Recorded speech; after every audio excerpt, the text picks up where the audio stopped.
পুঁই পাতা দিয়ে যে এত মজার বড়া বানানো যায়, না বানালে বুঝতেই পারবে না।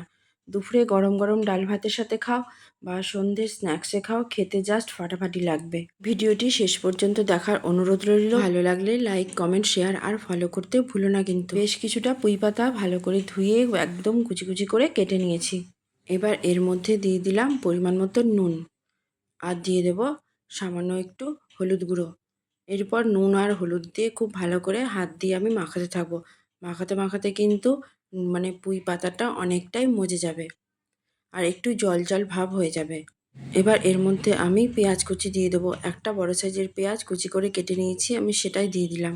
এরপর দিয়ে দিলাম আমি এর মধ্যে চিলি ফ্লেক্স, আর দিয়ে দেবো 2 চামচ মতন বেসন, আর দেব 1 চামচ মতন কর্নফ্লাওয়ার।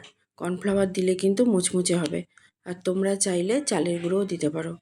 জল দেওয়ার দরকার নেই। এবার সবগুলো একসাথে খুব ভালো করে মিশিয়ে নেব। বড়াগুলো হবে বাইরে থেকে মুচমুচে, ভেতর থেকে একদমই নরম। কড়াইয়ে বেশ কিছুটা সাদা তেল গরম করতে দিয়ে দিয়েছিলাম। তেলটা খুব ভালো করে গরম হয়ে গেলে এবার একটা একটা করে বড়া আমি এর মধ্যে ছেড়ে দেবো।